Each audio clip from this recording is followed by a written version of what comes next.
You're listening to WZ Tales. This story is about my wife said I was too emotionally unavailable, so I hired a pie and had coffee with her affair partner's wife instead. As you listen, ask yourself whether you agree with the way he chose to respond. My wife said, "You destroyed it years ago." I replied, "Then watch me finally walk away alone." Then I filed for divorce quietly, hired proof of her affair, met her lover's wife over coffee, and I just watched as the truth crashed into them at a Seattle charity gala in front of everyone. My name is Cole. I am 42 years old and I work as an aerospace engineer at the Boeing facility in Seattle. I have been married to my wife, Kendra, who is 39 for 11 years. We never had kids. She always said, "Not yet." 3 weeks ago, everything started to shift. It began with small changes. Kendra suddenly started going to the gym at 6 in the morning, even though she has never been a morning person. She bought new clothes from Nordstrom, but the receipts were hidden. She came home from work dinners smelling like cologne I do not wear. Her phone was always in her hand, face down on the table. I am an engineer. I notice when variables change. This was not one variable. It was a pattern. 2 weeks ago, I was hanging up her jacket when a receipt fell out of the pocket. The Fairmont Olympic Hotel, downtown Seattle. We had not stayed there together. I checked our cards, no charge, so she had paid cash. I did not confront her. My dad left when I was 14. Watching my mom fall apart taught me something, even if it was not healthy. I learned that big emotional reactions give people power. They see you break, and they make the story about your reaction instead of what they did. So instead of exploding, I hired a private investigator, $3,000. He came back with photos. Kendra at a wine bar in Bellevue with a man, the same man with her at a condo building, the same man kissing her in his car in the parking garage by her office. His name was Trevor Hastings, 48 years old. High-end real estate developer. Married for 19 years to a woman named Paige, 2 kids in college. For the past 2 weeks, I've been staying at my small apartment near the Boeing facility. I told Kendra I was working early shifts. The truth is, I could not sleep next to someone who lies that easily. I called a divorce attorney. I started documenting everything, screenshots, credit card statements, the hotel receipt. Even though Washington is a no-fault state, documentation still matters. I did not tell Kendra I knew. We still talked on the phone, surface level.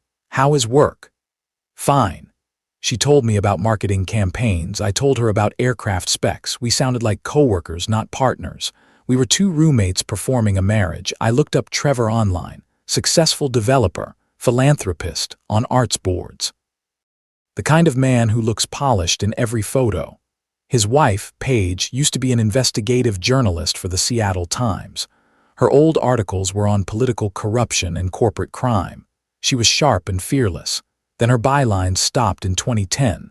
She vanished from journalism. Reading her work, I felt something odd. This woman had a strong, clear voice. Then one day it stopped. I wondered if Trevor had anything to do with that. Kendra's sister called me one day and said, "Kendra seems really happy lately, like glowing." I thought, yes, I bet the attention from a married developer will do that. What hurt me most was not the sex, it was the lying. Every morning she kissed me and said she loved me. Every Sunday we had coffee and read the paper and laughed. I thought we were us. At some point she had already left and I was the last to know. I'm not someone who cries much. I had not cried since my mom died when I was 26. But 2 nights ago, I sat in my car in the parking lot at Boeing at 11 at night and just sat there, empty, not crying, not really feeling anything, just gone. The paperwork was set to be ready on Friday. That was the day I planned to tell her. That was the day I planned to hand Kendra divorce documents and let her see I had been 3 steps ahead the whole time. I expected she would be shocked, maybe cry, maybe blame me. I expected to hear that I had driven her to this. I kept telling myself I would stay calm. No yelling. No scenes. Clean break. 50-50 split. I keep the house. I wondered if I should feel angrier than I did. Mostly, I felt tired. Tired of pretending. Tired of performing. Some people blow up in the moment. Others plan quietly and move when they are ready. Neither is more real. It is just a different way of surviving. Friday did not go the way I imagined. I planned dinner at home and told Kendra we needed to talk about us. She got home around 8, saying she had been at a team happy hour. The private investigator had already confirmed she had been at Trevor's condo until 7:30. I made her favorite pasta. I wanted her relaxed. We ate mostly in silence. She kept checking her phone. I watched her and thought about 11 years at that table. 11 years of investing in someone who was already halfway out the door. After dinner, I poured us wine, then I said it. I know about Trevor. 5 seconds of silence felt like 5 minutes. Her face moved through confusion, realization, panic, then defense. Not guilt, defense. How long? She finally asked. Not I'm sorry, just how long. 3 weeks, I said. I wanted to be sure before I ended our marriage on a suspicion. She laughed, a short, sharp sound. Ended our marriage. Cole, you ended it years ago. You married your job. I needed someone who actually saw me. There it was. The justification. Turn her choice into my failure. This is a common move. Shift the story from their betrayal to your supposed lack. It does not erase what they did. It just confuses the blame. I did not raise my voice. I said, I will make this easy. I filed for divorce. 50-50 split. I keep the house. Her face changed. She had expected shouting, begging, drama. She had expected something she could point to later and say, see, this is why I did it. You already filed without talking to me, she said. We are talking now, I said. You're unbelievable, she snapped. You can't even fight for us. This is exactly why I cut her off. Why you what? Slept with a married developer, she flinched. Don't make me the villain, she said. You were gone, emotionally gone. When did you try to talk to me about it? I asked. Before or after the Fairmont, before or after lying about work dinners? She grabbed her purse. I can't do this. I'm staying at Liz's. Take your time, I said. The locks change tomorrow. Your things will be in the garage. She stared like she did not recognize me. I did not recognize her either. After she left, I sat at the table for an hour with a glass of wine I did not really want. I did not feel victorious. I felt empty. But empty was better than what I had felt the last 3 weeks. On Saturday, my attorney called. He said Kendra wanted to negotiate and was asking for the house. I laughed and told him the answer was no. Kendra called me 17 times that weekend. I did not answer. She texted, "We need to talk. You can't shut me out." I replied once. All communication through attorneys. Then she tried a softer angle. I never meant to hurt you. I do love you. I just needed something you couldn't give. I stared at the screen for a while. Part of me wanted to send something cutting. But what was the point? Some conversations only exist to drag you back into the same circle. I chose not to respond. Sometimes silence is not cold. It is a boundary where you stop letting someone rewrite the story. On Monday, work gossip started. A coworker named Jennifer texted, "I heard through the grapevine. I'm sorry." I appreciated it, but I hated that my life was now a story being passed around. My friend Ryan came over with pizza and beer. Clean break. No drama. That's how you handle it, he said. He did not understand. There was drama. It was just on the inside. This did not feel like a clean break. It felt like an amputation. On Tuesday night, I could not stop thinking about Trevor's wife, Paige, about whether she knew, whether she had known for years, whether she had just accepted it. I ended up on LinkedIn looking at her profile again. Her current headline said she did freelance consulting on media ethics. Her photo showed intelligence, but also a kind of exhaustion, someone who had been through battles and carried them quietly.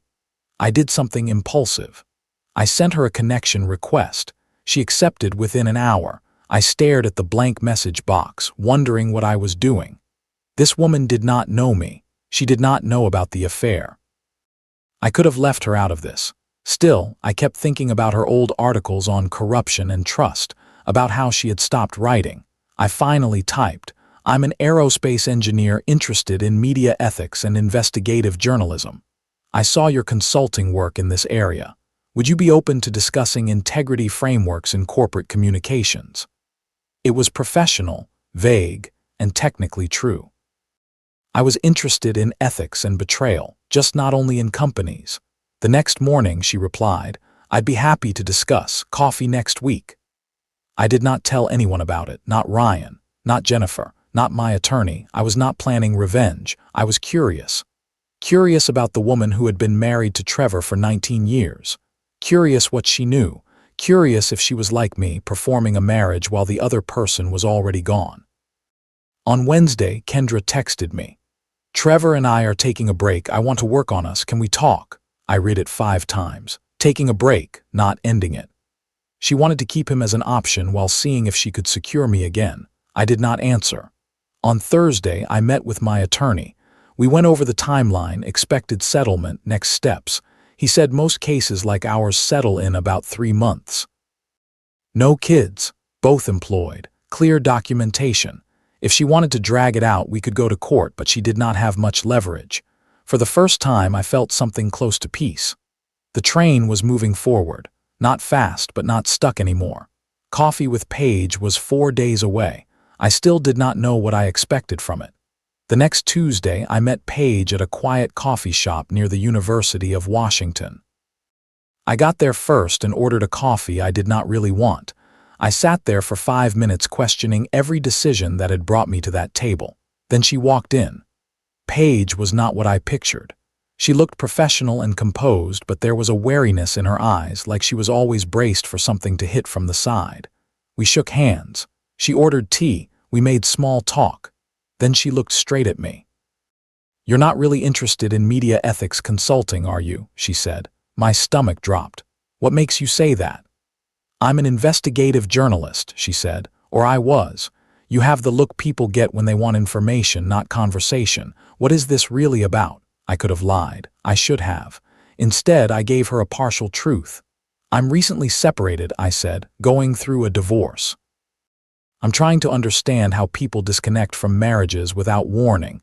You wrote about institutional betrayal and people abusing trust. I thought you might have insight." It was not the whole story, but it was not fake either. She studied me for a second.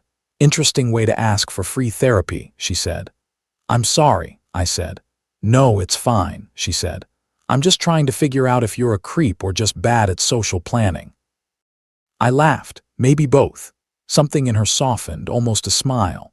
"What happened?" she asked. I told her. Not about Trevor yet, just that my wife had an affair, that I found out, that she justified it by calling me emotionally unavailable, that I filed for divorce without a dramatic fight. Paige listened quietly. Then she said in a level voice, "My husband has affairs." She said it like she was saying, "My husband travels for work." Simple fact. "I'm sorry," I said. "Don't be," she said. "I've known for years, multiple women. He thinks I don't know because I don't confront him, but I'm a journalist. I know how to find things." "Why stay?" I asked. "My kids," she said. "Our kids, they're in college now, mostly inertia. It's easier to stay than rebuild at 46. "That's not you," I said before I could stop myself.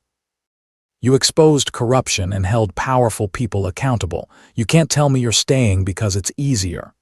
Her jaw tightened. "I gave up my career for him 15 years ago," she said. "He said it was too dangerous, too much attention, so I quit. Now I'm just the developer's wife, someone who used to do something important." "You could go back," I said. "Even at 46, someone would hire you." 15 years out of the field," she said. "Who would take that risk?" "Someone smart enough to recognize capability," I said. "I read your articles, I know enough." She looked at me like I was speaking another language. We talked for 2 hours. The conversation moved from heavy topics to lighter ones and back. She was funny, sharp, direct. She asked about aerospace engineering and actually listened to the answers. I asked about her consulting work. She opened up about trying to find her way back to journalism after so long. When we stood up to leave, she said, "This was unexpected, but good." "Same," I said. "Can we do this again? I don't have many people I can talk to honestly." "Neither do I," she said. We met again on Friday, then again the next Tuesday. The conversations got easier. She told me about her daughter Emma at Stanford and her son Daniel at Columbia. Both brilliant. Both distant from Trevor after watching him put business over family for years. I told her about my mom, about my dad leaving, about how I had learned to solve everything by shutting down instead of feeling. 3 weeks in, she said, "I'm thinking about leaving him." I was not surprised, but I still asked, "What changed?" "You," she said, and quickly added, "Not like that." But talking to you made me realize I've been lying to myself. Staying is inertia. It's cowardice. I'm afraid of being alone, afraid of starting over, afraid of being the woman who couldn't keep her marriage together. You didn't break your marriage, I said. He did. Maybe, she said, but I enabled it. Another week went by. 4 more meetings. Our conversations sometimes stretched to 3 or 4 hours. Once we talked until the coffee shop closed and then stood in the parking lot for another half hour. On a Thursday, she said, I need to tell you something. Okay, I said. I know why you really reached out, she said. Your wife, Kendra Brennan, Tech Core Solutions Marketing, she's having an affair with my husband. My chest went tight. How do you know? I asked. I hired a private investigator after our first coffee, she said. I'm an investigative journalist. You think I'm not going to investigate the man who suddenly shows up wanting to talk about betrayal? Her voice was not angry, just tired. Trevor has had 5 affairs in 5 years that I can prove, she said. Your wife is just the latest. I'm sorry, I said. I should have been honest. Yes, she said, but I understand. You wanted to see if I was part of it, if I knew. If I was like them. She opened her laptop. Inside was a folder of financial records, credit card statements, hotel receipts, and photos from private investigators. Trevor with different women, most of them around Kendra's age, all a similar type, ambitious, successful. I started collecting this for a divorce, Paige said. Then I realized I was just scared. Keeping records made me feel in control while I still did nothing. What changed? I asked. You asked why I stay, she said. No one has asked that in 15 years. Everyone assumes I like being Mrs. Trevor Hastings. You saw someone who used to be more. I realized I still am. She closed the laptop. Trevor is hosting his annual charity gala in 2 weeks, she said. Seattle Art Museum. Kendra is attending as his guest. My stomach dropped. He is bringing her publicly, I said. He is arrogant, Paige said. He thinks I don't know or he doesn't care. She looked straight at me. I'm filing for divorce next week, she said, and I'm attending that gala with a date, someone respectable whose presence will make a statement. Who? I asked. You, if you're willing, she said. I should have said no. Or at least said this was a bad idea. It was obvious it would blow up. Instead, I asked, what time should I pick you up? She smiled for the first time since I met her, a real smile. 7, she said, and Cole wear a good suit. We are going to look like we belong there. After that, things moved fast. 3 days before the gala, Paige texted me again. I hired my own investigator to do a full sweep on Trevor. We need to talk. We met. She brought another file. There were photos and records showing Trevor was not just involved with Kendra, but also with 3 other women at the same time. A full rotation of affairs. Your wife, Paige said quietly. She doesn't know she's not special. She thinks she's the one. She's one of 4. I sat there looking at 5 years of systematic betrayal, not a one-time failure. A lifestyle. Sometimes the most painful part is not the betrayal itself, but realizing you were only part of a pattern, not an exception. The gala is Saturday, Paige said. I thought about Kendra, about how she told herself I was emotionally unavailable, about how she texted me saying she wanted to work on us while she was still seeing Trevor, about how she probably believed Trevor would leave his wife for her. She has no idea, I said. She thinks this is a great love story. I know, Paige said, so we show them what it really is. I'm in, I said. Not for revenge, for truth, she nodded. Then let's show them. Saturday night came. I picked Paige up at 7. She opened the door in a black dress that probably cost more than my car payment. She looked elegant and calm, like she knew exactly what she was doing. You clean up well, she said. I own one good suit, I said. I'm wearing all of it, she laughed. Then we're even. I own one revenge dress. Let's make it count. The Seattle Art Museum was full of people in formal clothes pretending to care about art while really networking. Paige seemed to know everyone. People greeted her warmly and asked where Trevor was. He's around, she said. I'm here with a friend. This is Cole Brennan, an aerospace engineer at Boeing. Using friend, not date, was on purpose. There was nothing inappropriate about a woman attending a charity event with a friend while her husband mingled. We got drinks and walked through the galleries. I shook hands with people whose names I forgot immediately. Trevor found us first. We were looking at a sculpture when we heard, Paige. He looked exactly like his photos, polished suit, practiced smile. His eyes moved from Paige to me, and confusion flickered across his face. "Who's this?" he asked. "This is Cole Brennan," Paige said. "He's an aerospace engineer. We've been having some very interesting conversations about institutional ethics and accountability." She paused. "Cole, this is my husband, Trevor, ex-husband, technically." Trevor held out his hand. I shook it.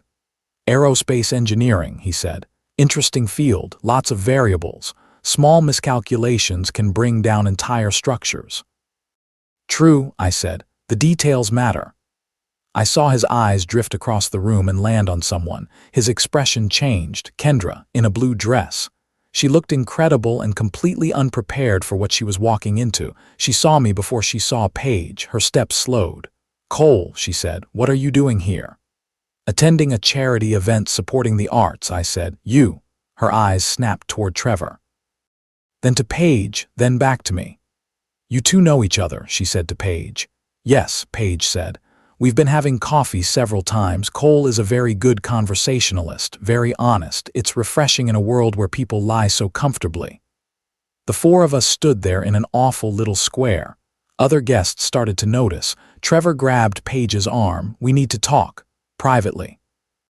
I reached out and removed his hand from her arm. Not rough, but firm. "Don't touch her," I said. His face turned red. "Who do you think you are?" "Kendra's husband," I said. "Ex-husband as of last Monday. Our divorce was finalized Tuesday." Kendra's face went white. "And Paige also filed for divorce on Friday," I added. "So we're just two single people attending a gala, nothing inappropriate about that." A small crowd had gathered now. People pretended to look at art, but their ears were tuned to us. "You've been meeting with his wife for weeks," Kendra said to me. "You have been planning this." "I've been well informed," I said. "Paige is very good at investigation. She found out about your affair about 10 seconds after I reached out to her on LinkedIn." "This is ridiculous," Trevor said. "Paige, we're leaving." "No," Paige said. "We're not together anymore, Trevor. I filed for divorce. My attorney will contact yours on Monday." She looked around the small circle of faces. "And just so we're clear," she said, "I'm taking half, along with the documentation of your 5 concurrent affairs over 5 years. Kendra was not your first. She will not be your last." Kendra looked stunned. 5, she whispered. 5 that we know of," Paige said. "Could be more." "My investigators are still working." Trevor's polished mask cracked. "You're both insane," he said. "This is harassment. You'll what?" Paige asked. "Sue us for attending a public event, for getting divorced, for telling the truth." He did not answer. Kendra grabbed his arm. "Tell me she's lying," she said. "Tell me I'm not just one of many." Trevor looked around, saw the eyes on him, and did what he was best at. He walked away, left Kendra standing there, left his reputation on the gallery floor, left his ex-wife standing beside the man whose wife he had slept with. Kendra looked at me. "You did this on purpose," she said. "No," I said. "I stopped pretending I didn't know. You orchestrated an affair. I documented it." She turned and walked away in the direction Trevor had gone. Paige let out a breath she had been holding. "That was terrible," she said. "And perfect." The rest of the evening felt like a blur. Some people came over with careful sympathy. Others were clearly fishing for details. Paige handled all of it with calm politeness. We left around 10 and sat in my car for a moment in silence. "Did we just ruin our reputations?" I asked. "Maybe," she said. "Or maybe we just told the truth in a room where people pretend not to see things." She turned to me. "Thank you," she said. "This wasn't about revenge, it was about refusing to let them control the story." "Still," she added, "thank you." I walked her to her door because that is how my mother taught me to behave. "What happens now?" I asked. "Now we handle the aftermath," she said. "Attorneys, paperwork, emails explaining why we blew up our lives at charity gala." She smiled. Tired but real. "I'm strangely okay with that," she said. "Me too," I said. "That was 2 weeks ago. Since then, Trevor's business has taken some hits. 2 major deals fell through after partners started questioning his judgment. His name has been missing from the business columns he used to appear in. Kendra has reached out twice, once to tell me I was cruel, once to say that she and Trevor broke up and I was right." My attorney advised me not to respond. Honestly, I have nothing left to say. She made her choices. I made mine. Paige's divorce is moving forward. She has picked up 3 consulting contracts with news organizations that want her investigative skills.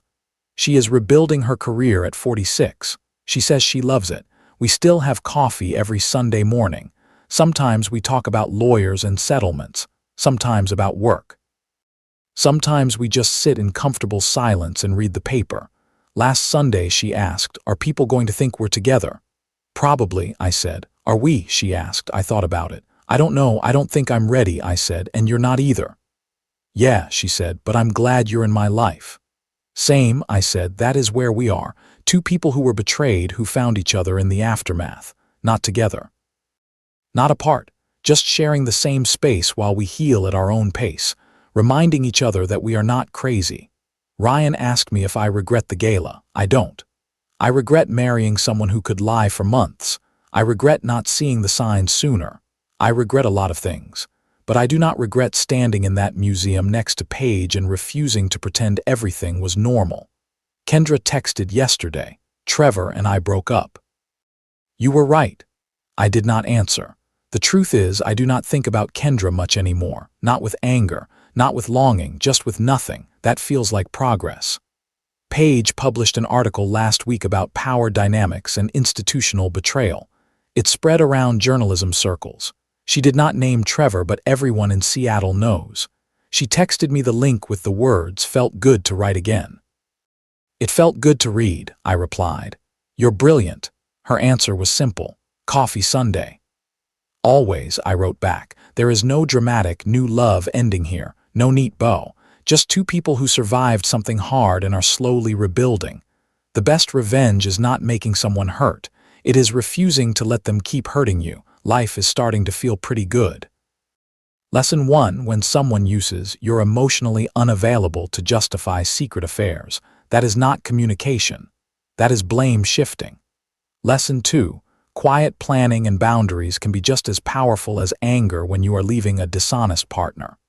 Lesson 3. Staying in a broken marriage out of fear or inertia is its own kind of betrayal, especially to yourself. Lesson 4. Serial cheaters do not create a special love story. They create a pattern. If you are in that pattern, you are not the exception. Lesson 5. The real comeback is not ruining their life. It is rebuilding yours and supporting others who were hurt by the same lies. What would you have done in Cole's place, especially after learning your partner was just one of 4? Have you ever seen someone blame emotional unavailability or communication issues to cover a long pattern of cheating? Share what you think.